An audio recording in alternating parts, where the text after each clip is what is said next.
these three teams most certainly will be measuring sticks for us. Right now, the AFC, the Pittsburgh's the elite, and then we're going to go up against San Francisco, who was the elite last year, and they're finding their way back. And then Seattle, who's one of the elite right now. So it's going to be a good test. We'll see how we handle it. We see how we handle it as a coaching staff and as players.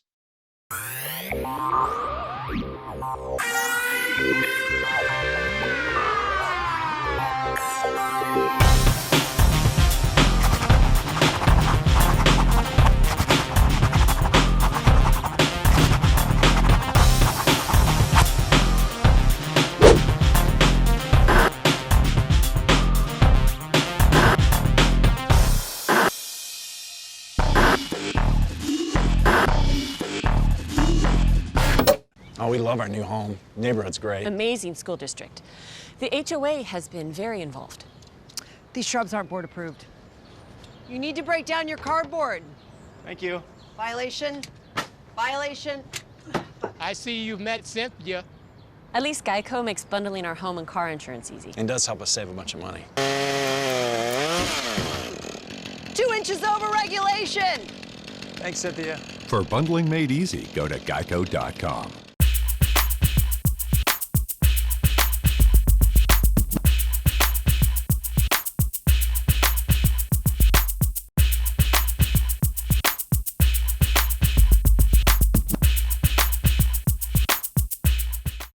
Welcome to Tony McGee's Pro Football Plus television show here on the Mid Atlantic Sports Network. Let's welcome our co-host this week, the former chaplain of the Washington football team, Mr. Milton Harding.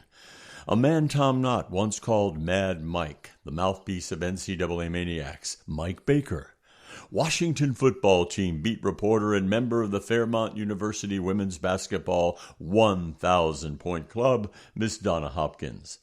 One of the most prolific pass catchers in the 20th century, and 4-time Pro Bowler and Super Bowl wide receiver Gary Clark, and a man who played in the NFL for 14 seasons, and one of the all-time sack leaders in the NFL, Super Bowl pass rusher Tony Mac the Sack McGee. I'm smiling. Look at Tony McGee's Pro Football Plus. We beat a team that we did not know if we were going to beat. So what do? You had the Geico midway report, so we could talk about not just the Washington team, but all teams. So what do? You break the bank. You bring in some people that you can't afford. Now, we do have Gary Clark coming on later and Darryl Green. Those are small potatoes because we went out and we got Milt. Now, you know about Milt. He's the homer. And we got Donna. She throws everybody under the bus. Y'all know them. But what did we do? We go out to Pittsburgh because we're playing them next. We get a guy that on his own show. He called it the championship chase. He just don't know what he's going to get from the Washington team. Welcome Ty Miller to the show, T. How you doing?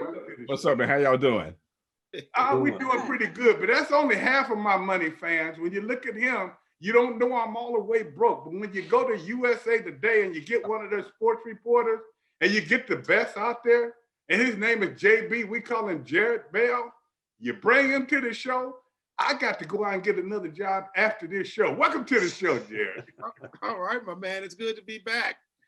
Yeah, man. Well, I tell you what, let's get to finishing down with your piece right there.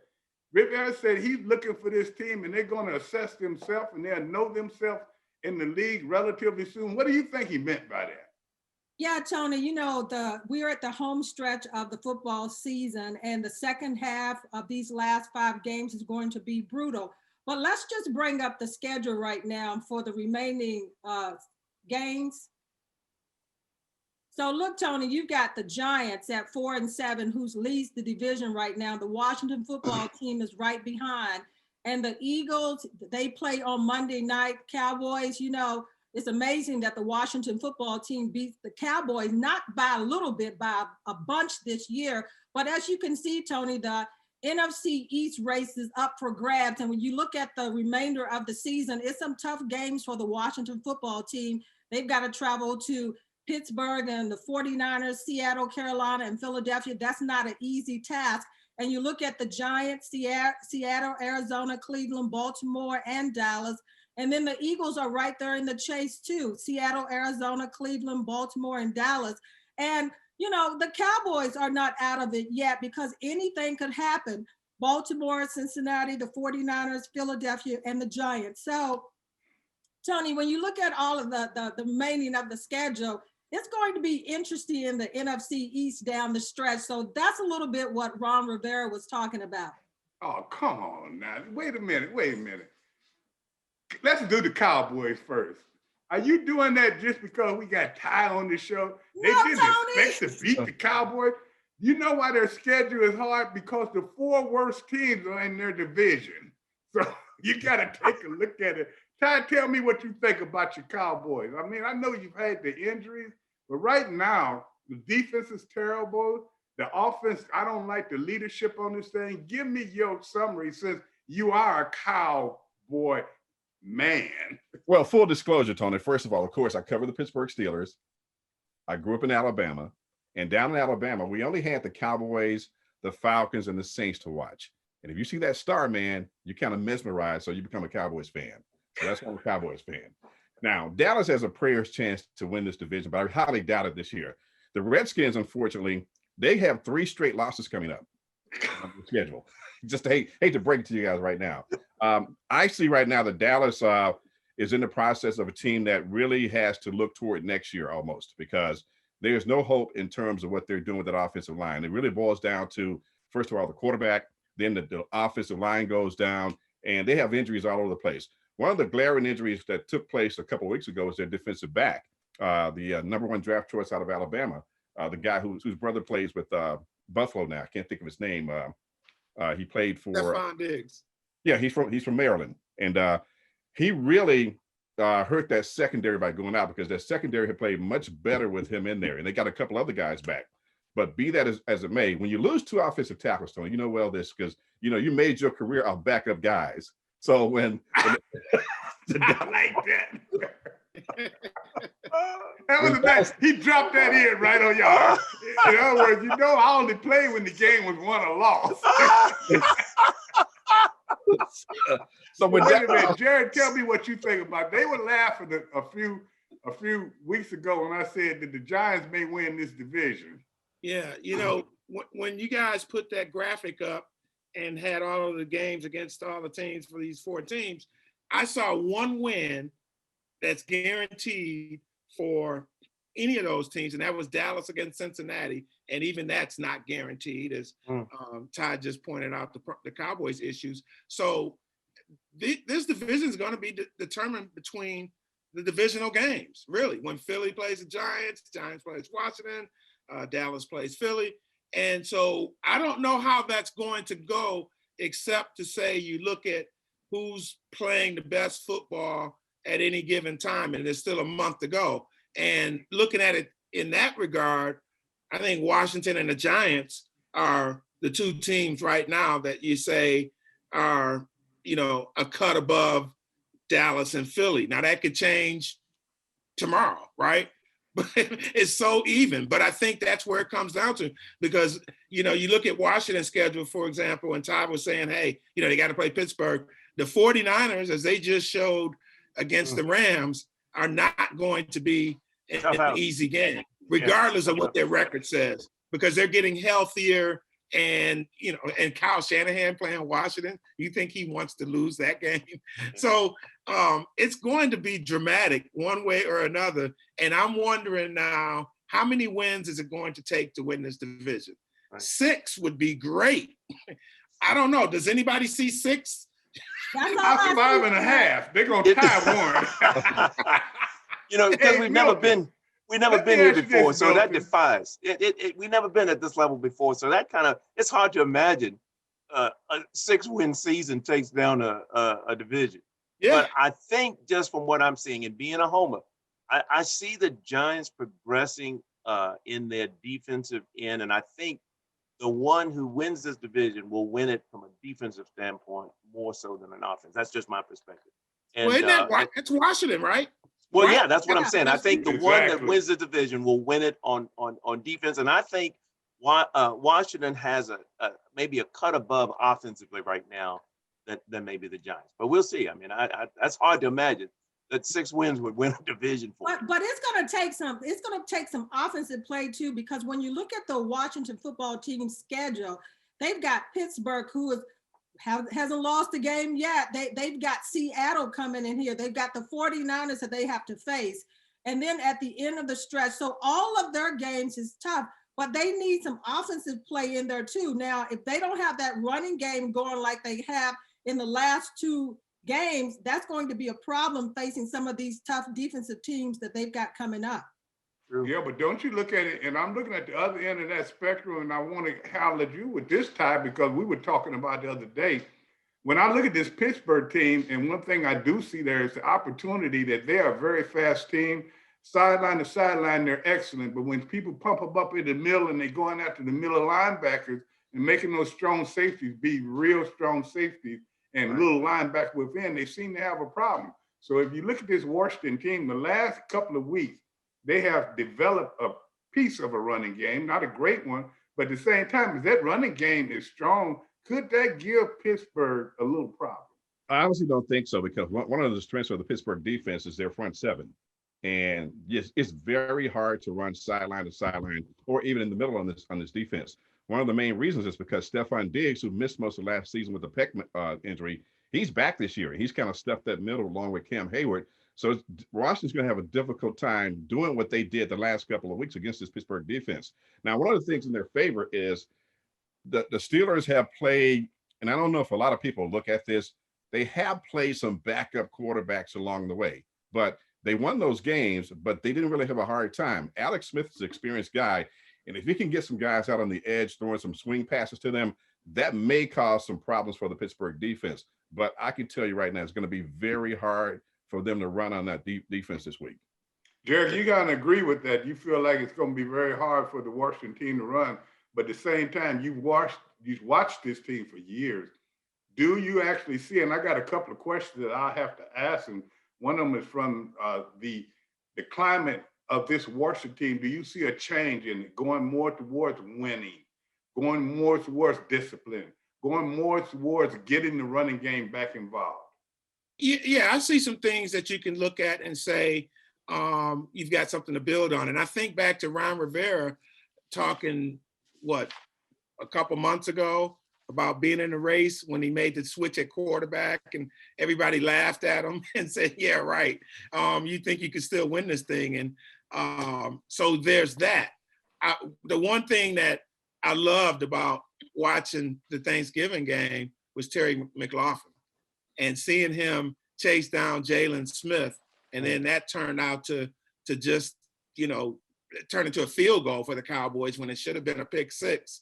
Right. I mean, that was really something when you talk about a special player. So, and the defense, the defensive line, all of that, there are things that you can look at. But again, I'm looking at it on 2 tracks. I'm looking at it on the track when you play the Steelers, the 49ers, Seattle. Those are L's, those are losses, right? And if they can the mortgage payment, yeah. Hey, Tony, he for the mortgage payment, those are losses. Yeah. Tony, Jared didn't give him a chance. He said those are 3 L's. Right, Jared, come on, man. We know that Milton is a homer, but you don't have to just be a away guy. No, I'm just saying it's going to come down to how they match up against the Giants, the Eagles. We saw what happened with the Cowboys, and that's really going to be it. So. I think about the Giants, and we were talking a minute ago about them. Their offense is actually playing better now than it has. I mean, they've got, Jason Garrett's the coordinator, and they've had, a bunch of issues, obviously losing Saquon Barkley. But the past month, they've actually found a little bit of confidence, if you will. But there's a problem now. Washington's got the defense, and Washington's got the experienced quarterback, and a better offensive line than every other team in the division too. So that's why I think Washington is in a spot that, they could do it with respect to, if it's going to take 5 wins to do it. Can they get those 5 wins, and what can they do in these division games? But technically, when you look at it, it may take 5 more wins. And Ty, I know you want to get in this. We got about 30 seconds left. When we come back, we'll talk a little bit about this Pittsburgh team. And one question I have to ask you, Ty, Is Big Ben really the big difference? Or have they improved as much as they seem to have improved at every position? When we come back, we'll talk a little bit about that. And if personnel don't start talking about Washington winning, we may have some new personnel in a couple of these seats up here. After the commercial. We love our new home. There's so much space. We have a guest room now. But we have ants. You're slouching again, Ted. Expired. Expired. Expired. Thanks, Aunt Bonnie. It's a lot of house. I hope you can keep it clean. At least Geico makes bundling our home and car insurance easy. Which helps us save a lot of money. Oh, Teddy, did you get my friend request? I'll have to check. Aunt Joni's here. For bundling made easy, go to geico.com.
Welcome back. And when we left out, we were looking at changing personnel. We're just like the Washington football team. We know that we can't have people there that don't want to look at the future. And one guy talking about we got 3 losses. And I thought this guy was one of the guys on the show, helped start the show. Then another guy come from Pittsburgh because his little team is winning a little bit. He thinks that they are so great. Well, Ty, you tell me why Washington cannot beat Pittsburgh. Well, primarily because of that quarterback that the Steelers have, Ben Roethlisberger. You look at last season, they were 8-8, and they did that with backups, with bums at the quarterback position. You had Mason Rudolph, who, well, he played because I think he's a 3rd-round draft pick, so you have to play the money. But they also had Duck Hodges, a guy they got from Stanford in Alabama, played. He helped them win a couple of games. Ben comes back. He's playing. It's like a guy coming back and also just seeing like, man, look, there's a lot of candy in the store. I have Juju Smith-Schuster. I have Deontay Johnson. I have, they gave me a new shiny card, Chase Claypool. And what? There's no Antonio Brown. So there's no headache on this team at the wide receiver position. So he's just throwing darts and dimes all the way around, man. He made this team a much better team and put them in position to win the Super Bowl. Hey, Ty, I told Tony them weeks ago, the last couple of weeks, that oh, here we go. Goes after, I mean, how goes Big Ben since he's back, goes that team, and he makes the difference. I told him that they were kicking on all cylinders as far as from the offensive line. The defensive line is just brutal, but Big Ben has made that team go. I tried to educate them before you came on, but they wouldn't. Let me add some administrative thoughts here just for a moment, just so we can nurse on them a bit. Donna, you ought to stop. All right, so Ty, let me ask you this.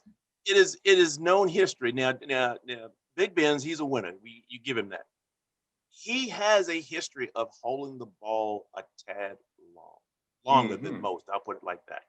And as that lines up and matches up against the defensive front of a Washington football team, I think that could be worth a look. Now, he is also prone to injury. That's just one thought. And the other thought is, I think, is it Connor? Just went on COVID-19 list. I don't know if he's back yet. He may, I mean, who knows when we play the game. But their running game doesn't, I think it falls off a little bit when Connor's not in that starting role. So I'm just saying, is it a slam dunk as your wisdom intimates? No. I think, first of all, I think Washington's defense will give Pittsburgh's offense one of the toughest tests they've had all season. Oh, okay. But one of the things that the Steelers have done offensively, with Big Ben. Now, he does hold on to the ball a tad longer because he has that Cam Newton syndrome where these guys are big and strong at 6'5", so they feel they can take a hit. Invincible, yeah. In the pocket. But if you watch the Steelers closely, this year, there's a lot of 1, 2, 3 pop. That ball comes out quickly this year. A lot of timing patterns. And that's when Pittsburgh's offense, the passing game's at its best. So far as the running game's concerned, they have had a hard time trying to get that thing on track this year. And one of the reasons maybe is because the other Watt, Derek Watt, has not played a whole lot this season. He's a fullback for the Steelers. So he's been injured. Last season, they had Roosevelt Nix, another fullback, and he was very productive in blocking in front of James Conner or whomever they had running back position. So, but what they have gone to me personally, they look a little bit like the Tom Brady-like Patriots, where the passing game has become the running game. The running game, okay. And I think they know for a fact with this Washington, first round defensive line, they have to have that ball come out quick. And that's what you'll see against Washington this week. Yeah, the tight ends.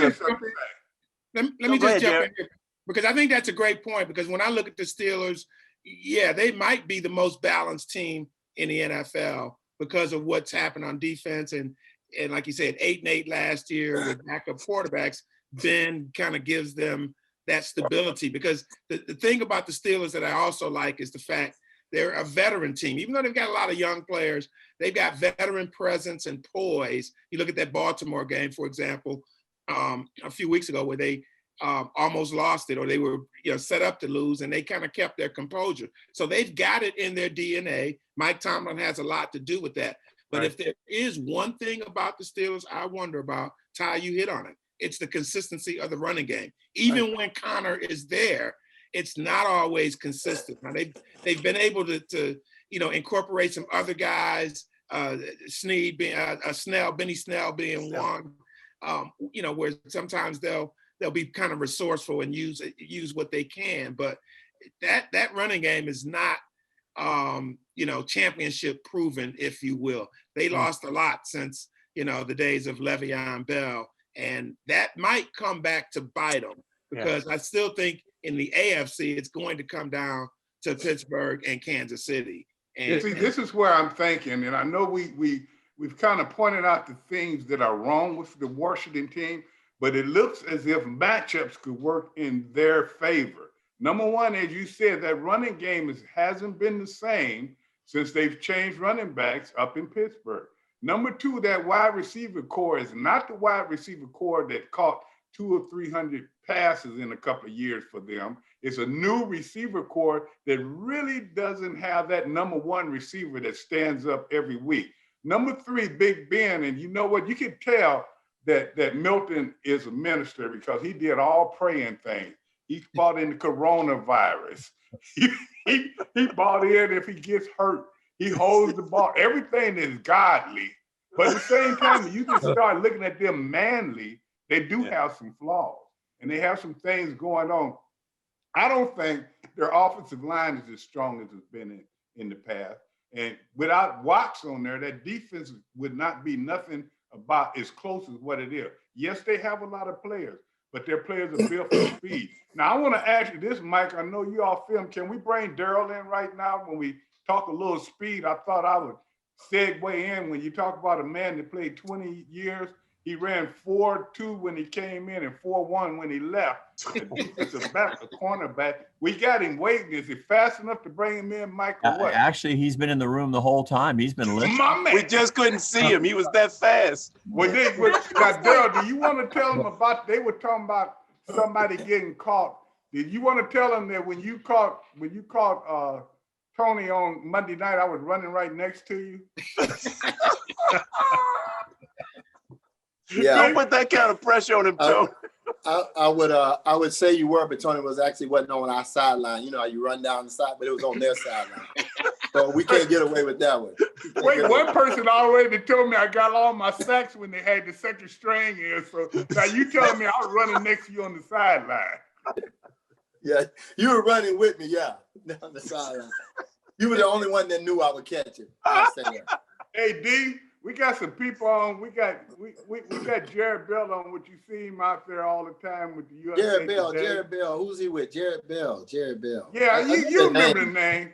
He used to be remember on the name. show Remember the name. until he used to be on the show, but he got too big for us. We couldn't afford it. Hey, And then I we know go his to- wife, we- man. I make his wife slap him upside the head. He's all right. He's all right. Are you all right? Okay, then we went to Pittsburgh, and we got a guy that he has his own show. He's had it about 10 years, very knowledgeable, but for some reason, he feels like Washington can't beat Pittsburgh. Ty Miller, hey, welcome in. This is Daryl Green. You guys meet each other. Hey, y'all can go at it right now. Yeah, Darren, I know you well from the Cowboy days. Yeah, unfortunately. Well, here's the deal. I'm just being honest with you. I thought that the Redskins NFC East would come down to the Philadelphia Eagles. Wait, hold your point right there.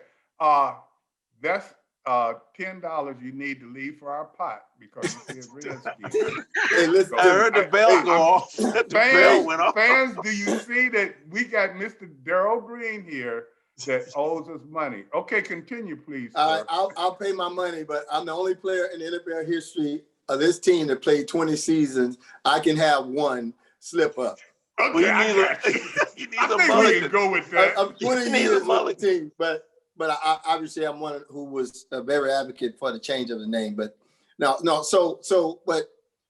And now you messed up my thought. but I was saying that the NFC East, I was thinking it was going to come down to the Philadelphia Washington football team that last game, and they'll be playing to get the 6th win. So that's what I thought a long time ago. If you're thinking they're going to beat Pittsburgh, then hey, God bless you. Pittsburgh is 10-0, and they're a pretty solid team. This is a team where the Washington team could show people that, hey, man, you know what? We're really for real. You beat them, you really are for real. But there's nothing that we can say today. I don't care how y'all analyze it, that we could say. I guarantee you, when you start doing your pick'ems, ain't none of you guys gonna pick the Washington team. Man, wait a minute. You go with matchups, and I look at this. You always go with the different matchup. You look at this defensive line for this Washington team, they can control a game. You look at the defense for Pittsburgh, if you can develop a running game, and see, that's where Washington has a problem. Guys tell me they need a consistent running game. That's the only way they can beat this team. Am I right? Well, here's the deal. Let me just say one more thing. I'm very hard on our team.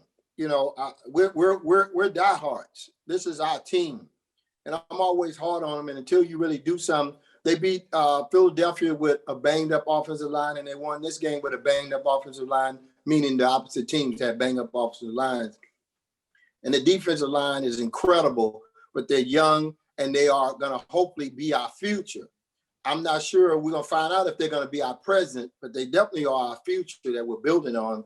But no, I'm still critical on them. And I say, hey, yeah, go out there and kick their butts. But no, I don't think most people are going to go in Vegas and bet on us. But the potential is there. But it's going to take a consistency, because we won a game. Actually, we won back-to-back games for the first time, right? Mm-hmm. So we won back-to-back games for the first time on some pretty relatively crippled teams. And so that maybe that gets us going, and this would take us to the moon. I don't know that you sit here and talk about it. I think you're going to have to do it. And until I see it being done on a consistent basis, I said before, and they probably got mad at me, because we got the 85 Bears coaches here. And I said, this isn't the 85 Bears. This is not the 85 Bears defense, but you got to continue to move toward becoming the 85 Bears. And until we do that, and we do it consistently, we just have to take it 1 week at a time and see what you do and calculate them at the end of the day. Can we win the East? That's what Joe Gibbs always said. Let's win. He would say, win all of our home and win this conference. Let's do that. And, hopefully it'll be more than 6 wins. Because Tony, let's stay with the defense right now. Hold that thought right there, Donna. We're going to have to take a quick break because we're a little bit over. But I just wanted to say, and we got to separate Milton now away from Daryl, because he's mad because Daryl told the truth. And see, we on this show, ladies and gentlemen, we just, like they say in the court, amicus curiae. In other words, we are friends of the court. We don't just say who we are for or against. Now, we got one person on here that he's really mad now because Daryl told the story. He ain't a friend of the court. Well, he's a politician. He's a witness. We'll be back in a moment. Let me define diehard. Diehard equals homer. So Daryl said he's a diehard. I said I'm a homer. So that makes us relative. It does. The homer. We'll be back in a moment. Bye. We'll see y'all back in a moment.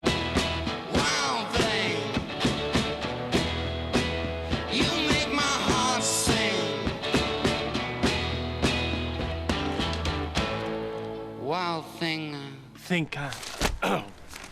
You know what I think? I think you owe us $48.50. Wild thing. If you ride, you get it. Geico Motorcycle. 15 minutes could save you 15% or more.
Welcome back to the show. And as you can see, we've separated a couple of people. So what we will do is we'll start this set by asking a couple of questions that were given to us from some Geico employees. Since this is Geico Midway Show, Kim Jones have a question. All right, Donna, since this is maybe throwing somebody under the bus, I'll ask you this one first.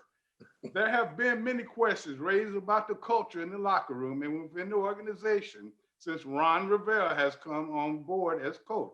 Do the players and the employees of the organization think the culture has improved, stayed the same, or gotten worse?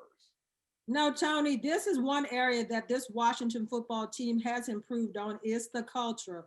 When Ron Rivera came here and he said that he was changing this for the better, he definitely did that. He got the players in check. It's not about undisciplined team. This team is disciplined now. So the culture has changed for the better. Now, Kim has another question, and the second one, Homer Jones, you can answer this one. Concerning injuries to the quarterbacks over the years, is there actually an issue with the field itself? Is there something that they aren't doing in strength and conditioning that other teams are doing? There have been a lot of major injuries going back to RG3, which we all know about that. Have they put any thought into what could be the cause that they are overlooking? Well, Tony, I want to answer that from a Homer perspective. I've been on my soapbox about an offensive line intact that really goes a long way in helping to protect quarterbacks, more so than improprieties on the field. So I don't think it's so much that there isn't any attention given. I mean, it's a national football league team, professional team. So they're taking care of the facilities. I just think a lot of those injuries, and oftentimes they can be freak injuries, or it's a football game, and people get hit. And so I think in the arena of football, even for the quarterbacks, this year we've done pretty well as far as injuries go compared to what prior seasons have been. So I think we're doing a better job there. I truly do. But here's the Homer response. Let's make sure that we prepare an offensive line to pare back some of these injuries to our quarterbacks. That's my Tony, plan. I'm gonna jump in and disagree with Milton right here. Somebody's got to be thrown under the bus. I volunteer. No, because I'm gonna tell, as far as it has been some issues with the practice field facilities and the one at FedEx Stadium, Ron Rivera talked about that earlier during the season, that some things had to change. He came in and changed the facility as far as the field because it was so beat up and was messed up. As far as FedEx Field, they made some changes there as far as the field because it was in bad shape. It's one area on that field that it seems like the quarterbacks keep getting hit, and it's the entry where the football team goes in, where Alex Smith got hurt. Other quarterbacks got hurt this year. So the field has been somewhat of a mess that it still needs to be improved a lot more. Jared, I got a question for you, but Donna, have you heard anything on my case? I got hurt in IFK in '84. Have they settled that yet? They about to tear it down. Something was wrong with the field. They about to tear it down. Hey, as you look back, and you know, Jared, you're doing a lot of traveling. Matter of fact, I know you got to get on a trip when we finish doing this show. And you're kind of worried because it's going to a team that the virus has kind of hit pretty hard, as well as what do you see around the NFL? Are you seeing more and more teams now that this virus is hitting? More and more people are becoming infected. More and more people are becoming at risk.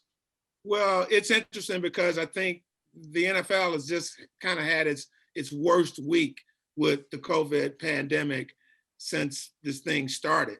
And I mean, it was a pretty bad week or two back in October as well, but you had over 40 players around the league go on a COVID list last week. Now, this all coincides with the surge that we've heard about and the numbers that we're hearing reported that are happening across the nation. So from that, standpoint, it's not a surprise that the NFL is seeing a rise in cases too. But the real interesting thing about covering the league this year, Tony, has been, the NFL really instigating its protocols, and not only implementing protocols, but also revising them along the way. The protocols now different than the protocols 2 weeks ago, and different than a month ago, 2 months ago. So they are constantly tweaking and revising their patterns and their procedures to try to deal with this. So you mentioned, my next game. I've had 9 games this year. So this will be the 10th, assuming that it gets played between the Ravens and the Steelers. And covering the league is so different now. Obviously, as most people know, there have been empty stadiums or very empty stadiums.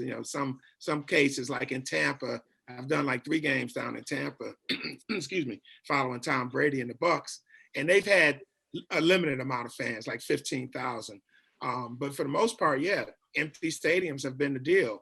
From a media standpoint, we don't have access to the locker rooms anymore, at least not for this season because of the pandemic. So everything that's done in terms of your contact with the players and the interviews are done pretty much via Zoom. They have Zoom conferences. So I'm there after the game. I've got one team Zoom conference on my laptop, another Zoom conference from the other team on my cell phone, and trying to, cover a game. That's for the game day stuff. And then during the week, they have Zoom calls too. The one thing that you could try to do as an experienced reporter is to lean on some of your contacts for, players and coaches that you could reach out directly to, or you can have the team PR staffs try to line you up with interviews with players and whatnot. But it has been so different in trying to cover the games like that. So, but the NFL has reduced the number of people in the press boxes. They have all kind of protocols there. I just got a thing from the Steelers making me sign the waiver that I'm not going to sue them if I come down with COVID from covering the game or whatever.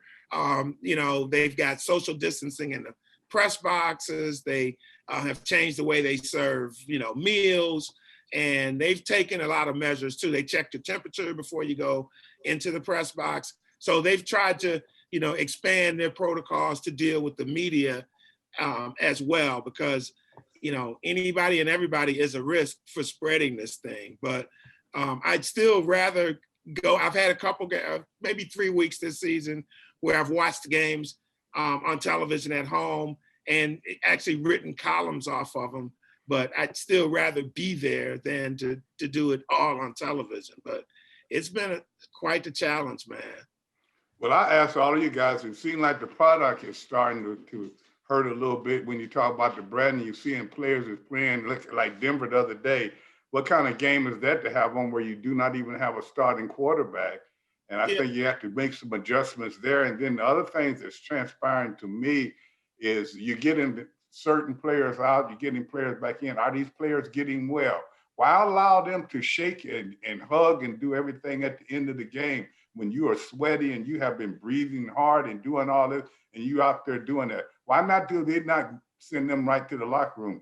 Yeah, that's a ahead. great point, because people have definitely asked about that, and the league kind of got twisted by putting out the memo that, hey, these post-game interactions are disallowed, and it was basically ignored by so many of the players. So I think the league decided that it wasn't going to fight that particular element of it as much as it would fight other things. When you say, why are the Ravens even playing a game after having 20 guys on COVID? Why did the Broncos have to play a game when they had no quarterbacks? And it was really a form of punishment, because, in both of these cases, with the Ravens and with the Broncos, things happen where people pretty much dismissed the protocols, right? So the Ravens strength coach, the guy who's in there when people are huffing and puffing, wasn't wearing a mask, took off his contact tracer, just pretty much defied the whole idea of the NFL pandemic protocols. And what we see, we always knew it was going to be a matter of personal responsibility, with people being able to adhere to the policies and try to deal with it as much as possible as you're getting tested every day. But for somebody on the coaching staff to just pretty much dismiss, the protocols and decide they're going to run their weight room without regard to them, I mean, that's why the Ravens, have had some spread. And I think the NFL is like, we're going to have no mercy on you. The Broncos had a situation where their number 3 quarterback, Jeff Driscoll, tested positive for COVID-19. And then the other 3 quarterbacks decided to have meetings, and in interviewing with the NFL was not forthcoming, didn't wear a mask.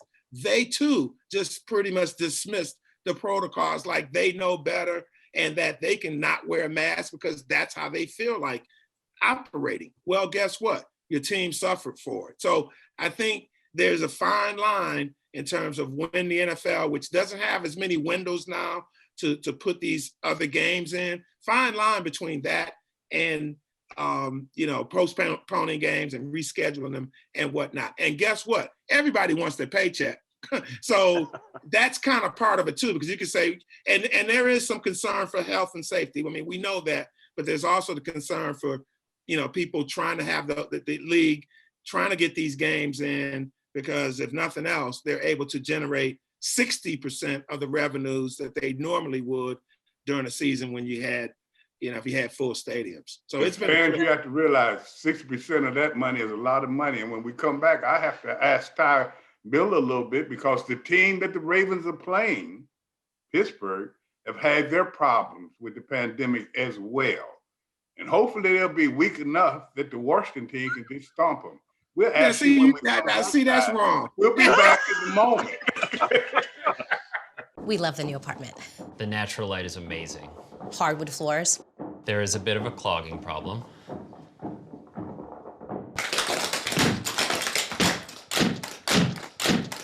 At least Geico makes it easy to bundle our renters and car insurance. Yeah, helping us save even more.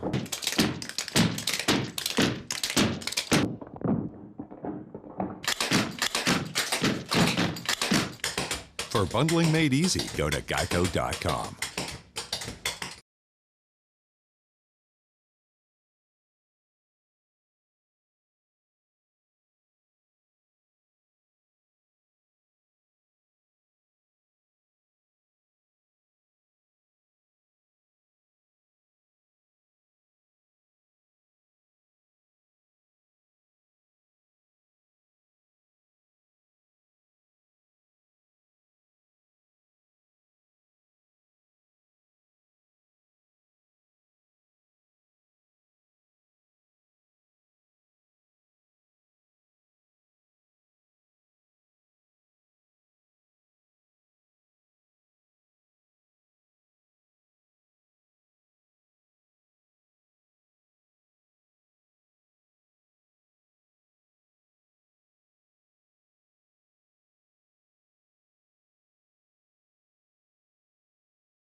Welcome back to the show. And when I get done beating down Mike in a little while, y'all can enjoy the show, but I'm just playing. When we talking about right now, looking around the league, and every time a few weeks ago, everybody thought they had the answer, which was the best team. Everybody thought Kansas City, Tampa Bay. They thought other teams. They thought that Seattle could be carried by one guy. They thought that the Ravens are ready to take another step. But as you guys look at that, the only team now that seems to be consistent and winning is your Pittsburgh team, Ty. But now what I'm looking around the league, and then you guys can enlighten me to this, and I'll start with you, Daryl. It seems like defensive backs, which have always been ultimately important because they have always been the last line of defense, but now they're asking them not just to be defensive backs and cover like Deion used to be. They're asking like you used to be. That's right. Deion was one of them played for the Cowboys. They don't cover nothing anyway. Oh, I'm sorry, Ty. But when you tell me a little bit, the defensive backs are changing in this league now, D. What do you see? Tony, I don't know about the change, and I think the defensive backs have always been an important part of it, particularly cornerbacks, because you are the secondary aspect of the run game, your secondary and your primary of the pass game. So I don't know. I'm happy to see that they're doing their job. I think that you hadn't seen as much excitement at the secondary as you are seeing now, and I think it's just normal. I'm not calling it something great. I'm just calling it normal play. What they should be doing. One of y'all mentioned earlier about the tight ends. The tight ends over the last 5 to 8 years, with Gronk and different ones just became. Tight ends were nothing back in the day in terms of what they are now. Right. And so I would say that's a change, but everybody else in the game is pretty much doing what they should already be doing. And the defensive backs, I don't see anything special. I don't know if I agree with you on that. If you want to say somebody is special, I would say the tight ends were. Okay, let's look around the league now, guys. What teams? Oh, I'm sorry, D. Okay, what team do you guys look at now? Kansas City, to me, they're winning games, but they're squeaking by. We've seen the propensity for the Tampa Bay team. They're not really all on the same page yet. Seattle is being run by one guy. The defense is kind of weak. I'm going to tell you what, if San Francisco did not have the injuries they had, they would be my number one team. These guys are playing well, even though they've lost major people. So now you guys tell me and explain it any way you want. We got about 5 minutes. Who do you see as being the front runners, and who do you see on each division could win it? It's not San Francisco for sure, Tony. Oh, I know that, Donnie. I knew you would come after them because but no, Tony, in the NFC West, you got to look at the Rams in Seattle. That race is up for grabs. The Rams, really? The Rams in Seattle. That race is close. It's up for grabs. You look at the NFC South. The Saints is running away with that. We already talked about the NFC East and the NFC North. The Packers pretty much is going to pull that one out. You go to the AFC East. You got the Colts. The Bills. The Bills to me is running away with that one. The AFC South. The Colts and the Titans.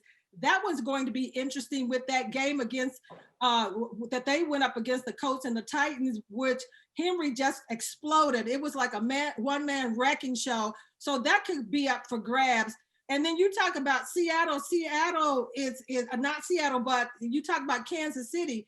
Kansas City has proven each week they've got what it takes to come back against whoever they're going to play against. So I look like Jared said at the beginning, I'm looking at Kansas City being right there, Pittsburgh being right there, and then over in the other division, to me, it's not as strong. You look at the Rams or Seattle or the Saints. Those are the picks that I look at. Ty, tell me about Pittsburgh. I know they've had the sickness, and I know you're hoping that doesn't come into play. That seems to be the only thing that could stop them right now. Well, Tony, again, I want to say this to you about Pittsburgh. I cover Pittsburgh. I'm not a homer as it would be because I view myself as someone on the outside looking in. But the Steelers will be there deep into the playoffs. I actually don't see them winning the Super Bowl because I really think it's what's going to hurt them in the end. I think sometimes not having played top caliber quarterbacks might come back to haunt them in the end with this defense because they have had some situations where they have played some backups. Now, I want to throw some fly in the ointment right here quickly about the NFC East. Don't forget about Philadelphia.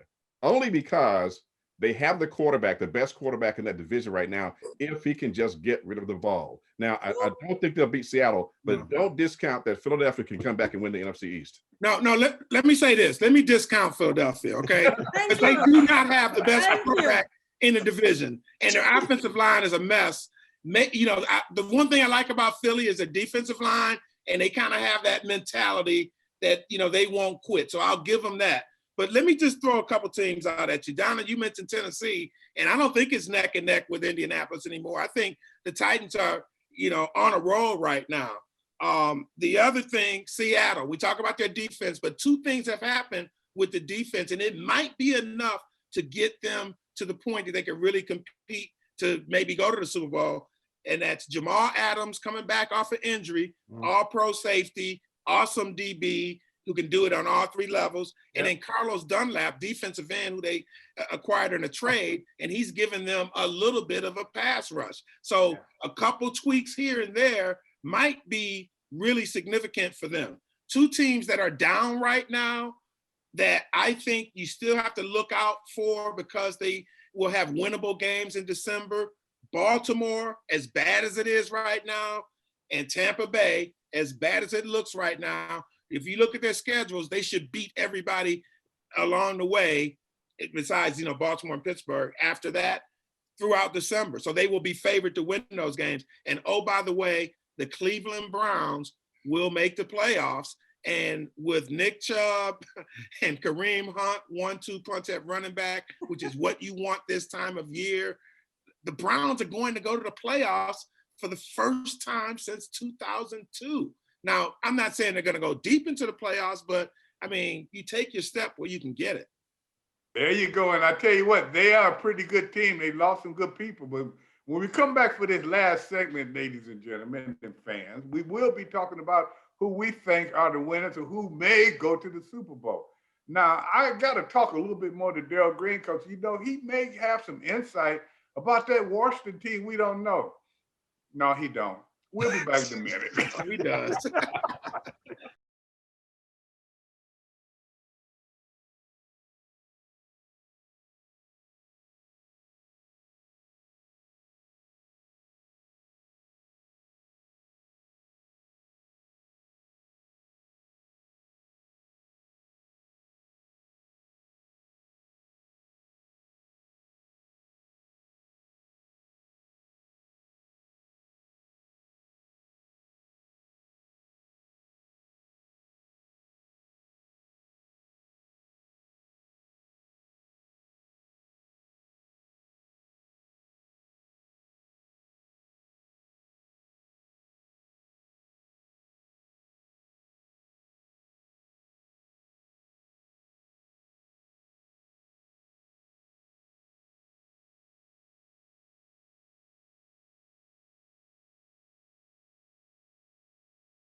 Well, welcome back. We got about 6 minutes to wrap this show up, guys. And you've given them a lot of information. First, I want to ask you before we go any further, have all of you been safe during this pandemic? Are you doing the things you need to do? It's up to each and every one of us to do what we need to do to help this. This is not going to be done by no one person, no one country.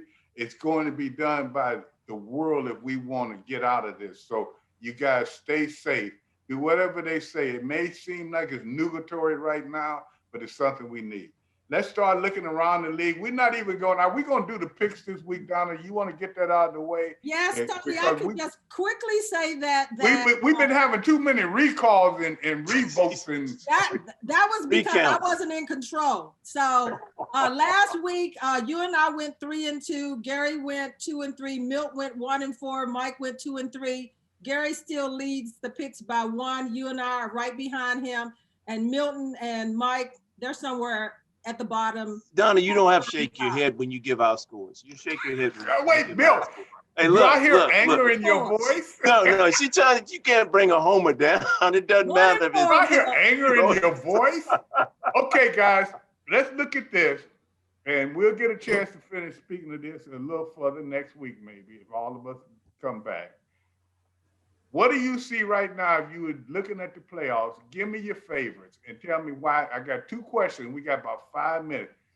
First, tell me what you think the Washington team needs to do to win this game. I know, Ty, I won't get it out of you, but just tell me what you think they can win. Each of you, keep it real short for me. Start with you, Homer. Well, Homer. Well, as Ty said earlier, I think if we could develop a running game, and our history is to of the last 4 or 5 weeks, we like to run between the tackles. So if we can, and I know they're a little bit stout in that middle, we can develop a running game that would explore those between the tackle runs and clock control, ball control. I think that will prove a victory for the Washington football team. Let me say, you heard it here first. I believe Washington will win this game. I truly do. Okay, Donna. They just have to start off fast, Tony, like they did in the last 2 games, and the defense has to be strong for 60 minutes, but just starting off strong in the beginning of the game and play 60 minutes full game. D Green. The historic Washington team has always been a balanced team, including special teams. But on top of that, they've always had to be a team that play, penalty free. So they've got, this team is young. They're led by their defense, and then they got to be smart. Play defense and be smart, and then the offense can get the advantages that being smart and the defense can give them. That's the only chance they're going to have. Ty. If Washington is to win this game, they have to get in the face of Ben Roethlisberger. They have to keep him in the pocket to get their hands up, and they have to put pressure on him consistently. If they do that, because no one has done it consistently this year, if they do that to the Steelers, that will throw their timing offense off, and the Redskins will ring the bell. The Washington football team will have a chance to upset the Steelers. Yeah. Did y'all see how hard he was trying not to laugh while he was saying that? I know him. I'd have worked with him. He wanted to laugh. Hey, Tony, it looked like he was reading a chart. Look. Right. JB, tell me what you think, man. Yeah, I mean, I like the way he broke it down, because the defensive line for Washington, and as Daryl mentioned earlier, being the future to build this team around, yeah, that gives you a shot, so a puncher's chance, right? But I think in the end, it will be a reality check. It'll be the kind of game that you'll say, if they play well and make it close and compete, you'll say, okay, this team, hung with the team with the best record in the NFL. But Jared, I got a question to ask you. I only got a minute left, so I guess I'll ask you. I got some questions on the Black 14 that I want to ask you next time you're on, because you did a report on them. But if you could come back for us next week, we'd love to have you on, man. We're gonna have Joe Green on there, and I do want some commentary from other people other than these people that telling me I'm wrong every week. D Green, if you can, and you got Joe Green. You got Joe Green on next week. You got Joe Green on next week. Yeah. That's Joe Green. I'll come on with Joe Green. He has an E on the end of his name, which kind of throws it off. But I was going to ask you, is there any relationship or anything we need to talk about? I've talked to him about that, and we'll cover that. We'll cover that. Okay. Hey, Ty. Tony, Daryl's a little touchy about that relationship thing. I know. Hey, man, look. But Ty, you coming back with us next week? Ty, I'll be back with you. You was with us for a long time. You're going to be doing it throughout the year, correct? Yeah, I'll be here.